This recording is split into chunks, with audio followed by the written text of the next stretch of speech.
Good morning students, welcome in online class 9th class. आज हम SST में geography का चैप्टर 3 अफवाह नदी व्यवस्था की अफवाह का अध्ययन करेंगे। उसमें भारत में अफवाह तंत्र और हिमालय की नदियां, जो कि 3 प्रमुख नदियां हैं, सिंधु नदी, गंगा नदी और ब्रह्मपुत्र नदी, इनका अध्ययन करेंगे। इसके पहले वाली क्लासेस में मैंने इकोनॉमिक्स का चैप्टर पढ़ाया था, भारत में खाद्य सुरक्षा। ठीक है, आज हम पढ़ेंगे अफवाह। अफवाह शब्द जो है ये किसी एक क्षेत्र की नदी व्यवस्था या फिर उस क्षेत्र की नदी तंत्र की व्याख्या करता है कि उस क्षेत्र में कौन सी नदी कहाँ से निकल रही है, कहाँ पे जाके इसका विस्तार हो रहा है। तो वो उसका जो नदियों की पूरी व्याख्या है वो उस क्षेत्र की अफवाह कहलाती है। भारत के भौतिक मानचित्र को अगर हम देखें कि अगर हम अपने भारत का मानचित्र देखें तो आपको वहां पर अलग अलग स्थान पर अलग अलग नदियों का एक जाल सा नजर आएगा, और जो ये विभिन्न दिशाओं में छोटी बड़ी अनेक विभिन्न धाराओं से बटी हुई हो सकती है, जो आगे जाकर या तो किसी एक रूप में मिलती है या फिर आगे जाकर वो शाखाओं में विभाजित हो जाती है। जैसे कि कोई नदी है, इस तरह से आगे की तरफ बह के आई, लेकिन वो आगे आते अलग अलग शाखाओं में बढ़ गई। तो ये शाखाएं हैं जो इन शाखाओं में बंटना और एक साथ मिलना मुख्य नदी का निर्माण कार्य होता है। अतः इसका निकास किसी बड़े जलाशय में, जैसे कि झील या फिर समुद्री या फिर महासागर में होता है कि ये समस्त नदियां आगे जाकर किसी बड़े महान क्षेत्रों में, जैसे कि समुद्र या सागर या महासागरों में जाकर मिल जाती है। एक नदी तंत्र के द्वारा जिस क्षेत्र का जल प्रभावित होता है उसे अफवाह द्रोणी कहते हैं। कि जिससे आपके क्वेश्चन आ जाए कि अफवाह द्रोणी किसे कहा जाता है, कि एक नदी तंत्र जो उस क्षेत्र के लोगों को जल प्रभावित करवाते हैं, तो उसे उस जिस क्षेत्र का जल प्रभावित होता है उसे उस क्षेत्र का या उसे अफवाह द्रोणी कहते हैं। मानचित्र का अवलोकन करने पर हमें ये पता चलता है कि कोई भी 4 क्षेत्र जैसे कि पर्वत या ऊंची भूमि 2 पड़ोसी अफवाह द्रोणियों को एक दूसरे से अलग करते हैं। इसी प्रकार उच्च भूमि को जल विभाजक भी कहते हैं कि जो ऊपर से, जैसे कि कोई भी पर्वत जो है या फिर कोई भी पर्वत, कोई जैसे पर्वत है तो कोई भी 2 उनको अलग विभाजित करते हैं, तो उन विभाजक को जल विभाजक के नाम से जाना जाता है। और अगर आपको क्वेश्चन आ जाए कि विश्व की सबसे बड़ी अफवाह द्रोणी जो है वो किस नदी पर है, वो है अमेजन नदी पे, क्योंकि सबसे बड़ी नदी जो है वो है अमेजन नदी, जिसकी अफवाह द्रोणी अमेजन नदी है। अब अगला टॉपिक है भारत में अफवाह तंत्र, कि हमारे भारत में कौन कौन से अफवाह तंत्र हैं। कि भारत के अफवाह तंत्र का नियंत्रण मुख्यतः भौगोलिक आकृति के द्वारा होता है, क्योंकि हमारे यहाँ भारत को जलवायु, मिट्टी, भूमि, ये सभी हमारे यहाँ के भौगोलिक स्थितियां हैं जो हमारे यहाँ अफवाह तंत्र को भी प्रभावित करती हैं। इन आधार पर अगर हम देखें तो इसे 2 भागों में बांट सकते हैं। पहला है हिमालय की नदियां, जिनके बारे में हम आज पढ़ेंगे कि हिमालय की नदियां, और दूसरा है प्रायद्वीपीय की नदियां।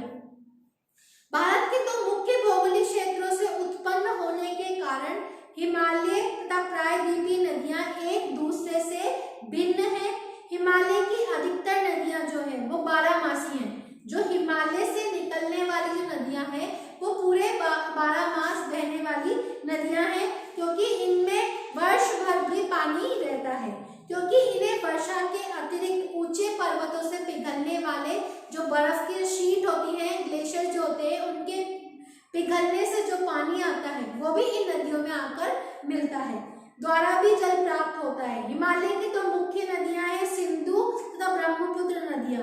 इसे पर्वत श्रृंखला के उत्तरी भाग से भी निकलते हैं, कि ये हमारे पर्वत जितने भी पर्वतीय चोटियां हैं, पर्वत श्रृंखलाएं हैं। पर्वत श्रृंखला किसे कहते हैं, जो कि पहाड़ों के एक समांतर रेखा में चलने वाली श्रृंखलाएं होती है, एक ही लाइन में बने हुए होते हैं, उन्हें पर्वत श्रृंखला कहा जाता है।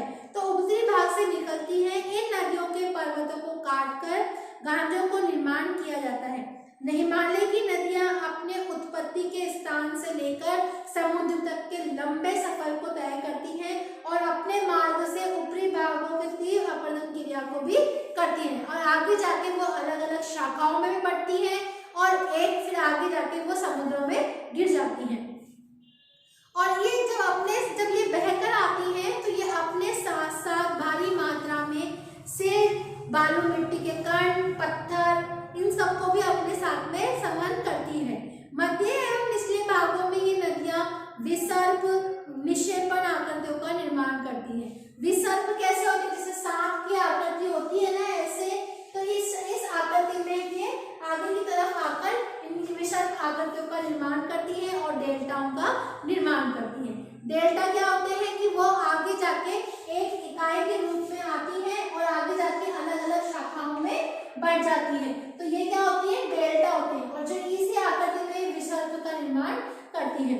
अधिकतर प्रायद्वीपीय नदियां मौसमी होती हैं, जैसे मौसम के अनुसार होती है उसी अनुसार बहती हैं। जैसे कि मौसम में, बारिश के मौसम में वो नदियां सारी बहेंगी और जब गर्मी पड़ती है तो वो नदियां सूखने की कगार पर हो जाती हैं, क्योंकि इनका प्रवाह वर्षा पर निर्भर करता है।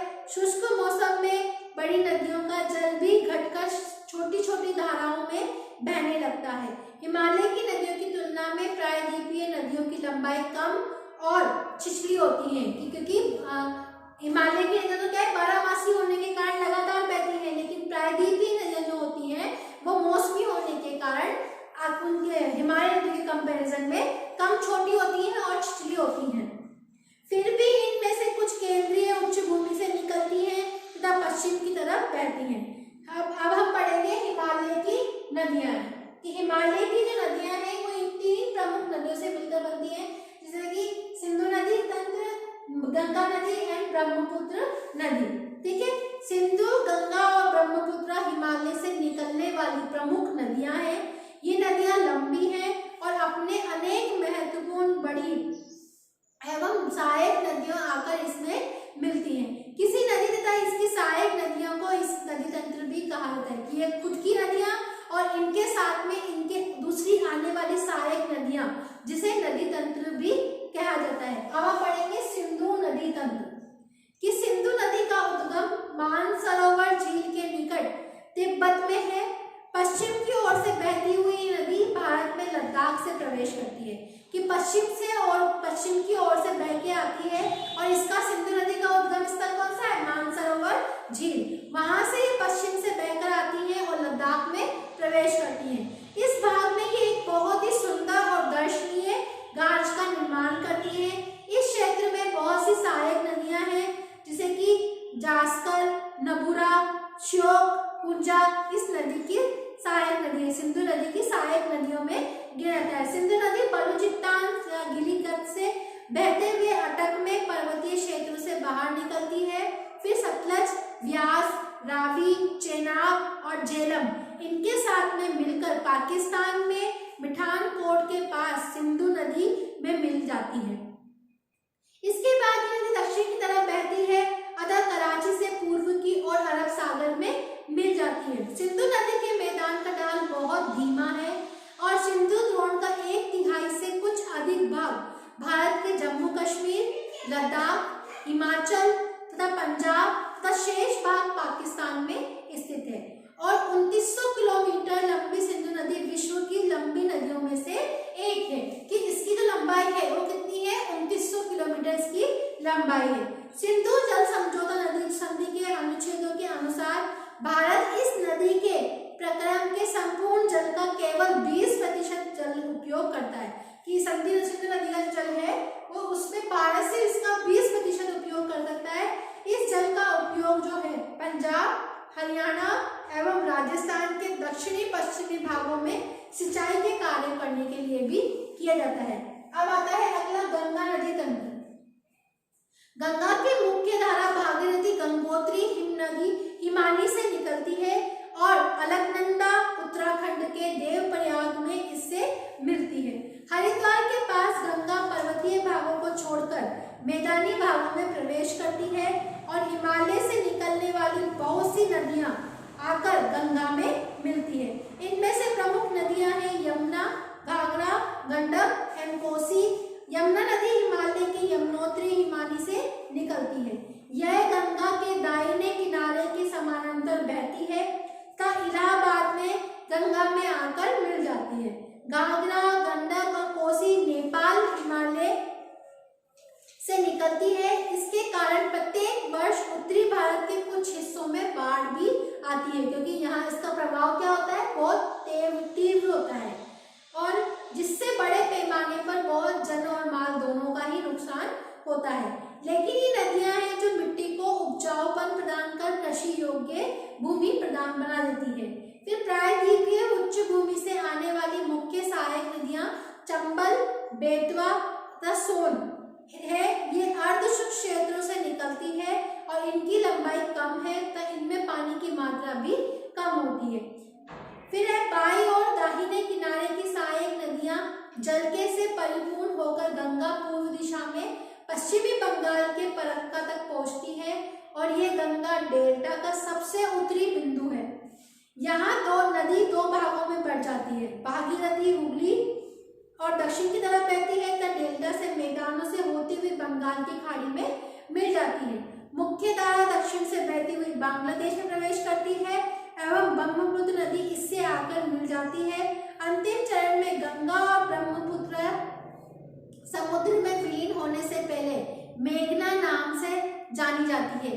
गंगा एवं ब्रह्मपुत्र के जल वाली इस बृहद नदी बंगाल की खाड़ी में मिल जाती है, और ये नदियां द्वारा बनाए गए डेल्टा को सुंदरवन डेल्टा के नाम से भी जाना जाता है। सुंदरवन डेल्टा का नाम वहां पाया जाता है जहाँ पे सुंदरी पादप पाए जाते हैं, और सुंदरीवन डेल्टा जो है विश्व का सबसे बड़ा और तेजी से वृद्धि करने वाला डेल्टा भी गिना जाता है, और यहाँ पर रॉयल बंगाल टाइगर्स भी पाए जाते हैं। गंगा की लंबाई 2500 किलोमीटर से भी अधिक है, और यहाँ पे अंबाला से सुंदरवन तक मैदान की जो लंबाई है वो 1800 किलोमीटर है। ठीक है, इसीलिए इन नदियों में अनेक बड़े बड़े विकल्प बन जाते हैं, ऐसी आकृतियां इसमें बन जाती हैं। फिर आता है अगला टॉपिक, ब्रह्मपुत्र नदी तंत्र। ब्रह्मपुत्र नदी तिब्बत की मानसरोवर झील के पूर्व सिंधु एवं सतलज के स्रोतों के काफी नजदीक से निकलती है। इसकी लंबाई सिंधु से कुछ ही अधिक होती है, परंतु इसका अधिकतर मार्ग जो है भारत से बाहर स्थित है। नामचा बारवा शिखर जो कि 7,757 मीटर के पास इसकी पहुंचकर ये अंग्रेजी के यू अक्षर जैसा मोड़ बनाती है। जैसे अंग्रेजी का यू अक्षर होता है ना, इसी आकार में ये मोड़ बनाती है और फिर गार्ज के माध्यम से प्रवेश करती है। इसे दिहांग के नाम से भी जाना जाता है। सिंधु ब्रह्मपुत्र नदी तंत्र को इसको दिहांग के नाम से जाना जाता है। तो दिबांग, लोहित, कैनुला और दूसरी सहायक नदियां इसमें असम में ब्रह्मपुत्र का निर्माण करती है। तिब्बत एक शीत एवं शुष्क क्षेत्र है, अतः यहाँ इस नदी में जल एवं सिल्ट की मात्रा बहुत कम होती है। भारत में ये उच्च वर्षा वाले क्षेत्रों से होकर गुजरती है। यहाँ नदी में जल एवं सिल्ट की मात्रा बढ़ जाती है। असम में ब्रह्मपुत्र अनेक धाराओं में बहकर एक गुफित नदी के रूप में बहती है और बहुत से नदी द्वीपों का निर्माण भी करती है। प्रत्येक वर्ष वर्षा ऋतु में यदि अपने किनारों से ऊपर बहने लगती है एवं बाढ़ के कारण असम तथा बांग्लादेश में बहुत अधिक हानि भी पहुंचती है। इसके कारण नदी की सतह बढ़ जाती है और बार बार अपनी धारा के मार्ग में परिवर्तन करने लग जाती है। ठीक है, ये तो था, आगे बढ़ा हमने कि हमारे हिमालय से निकलने वाली प्रमुख 3 नदियों के तंत्र। ठीक है, अब अगली क्लास में हम पढ़ेंगे प्रायद्वीपीय नदियों के बारे में। ठीक है।